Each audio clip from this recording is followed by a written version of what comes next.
Did you hear about the woman that they built from scratch? The one whose civil engineers were contracted to construct the arch in her cheekbone so that her smile could hold the weight of her family's sorrows.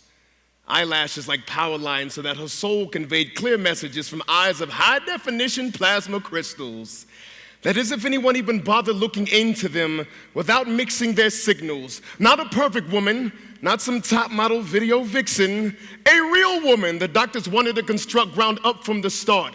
So they took the exhaled air from baby's laughter and braided it into fiber optic cables to form the muscle fibers of her heart. So that with each laugh, the cable shook and pumped pure joy throughout her being, which was processed by a mainframe computer at the top of her tower. But hours and hours of manpower from IBM, Pentium, Apple, Dell, Sony, and Nokia could not manufacture a microchip to match a natural woman's neurology. So the Pentagon was brought in. And from the Black Ops Division, they reverse engineered her mind power from alien technology. How else could you get a woman's otherworldly intelligence?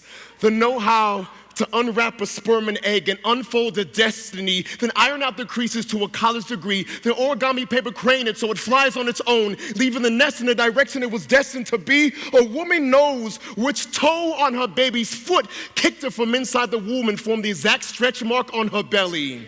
She knows the reasons behind the reasons why you say you cannot stay and can plot the precise distance between your car keys and your infidelity. She knows why you cannot look her in the eye.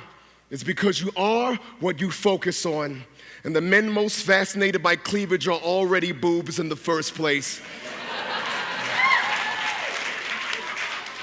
And the woman from scratch was coming together with round-the-clock crews working like red ants on Red Bull, trying to construct the queen they'd always wished they'd come from. Picture crack teams of scientists and architects with severe mommy issues projecting onto the project everything they never had to begin with, which of course left so many unanswered questions like, how strong should the biceps be to cradle a man's ego, because nothing is more fragile when dropped back down to earth?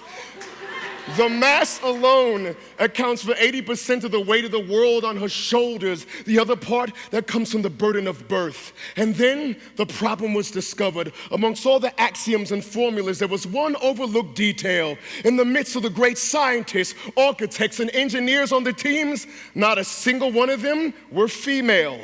Not a one. Because when it came time to construct the womb, the whole project began to unravel. With all of man's technological advances, none had ever accomplished the art of interdimensional travel, a feat that the uterus had mastered for the souls of babies since the beginning of time. A vortex had to be created. So the wife of the chief physicist came up with a solution. She gathered women from all walks of life whose journeys had led them to one common conclusion: a hysterectomy. Because no woman knew better the value of a womb than those forced to live without one. They gathered on the hip level of the feminine structure, formed a circle, and they began to sing.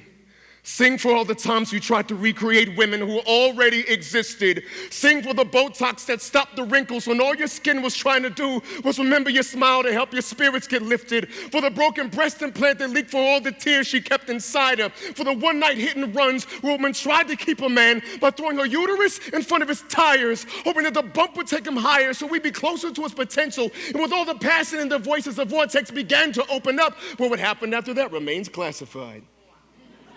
But what we can tell you about the project is this: to build a woman from scratch had to be a man's idea, because only we would mock our own hands by trying to recreate a creator. Our fingerprints can be found upon countless mistakes. We become expert at the art of how to miscommunicate, but if every word in this language can be twisted into lies, then there was one amongst them all that could set them back up right, and that word is woman. Woman, a word so beautiful that if I shouted it into the Grand Canyon, I could jump off and fly around upon its echoes. There is a force in this world that even the gods must come to reckon with. And baby, that power is you. Thank you.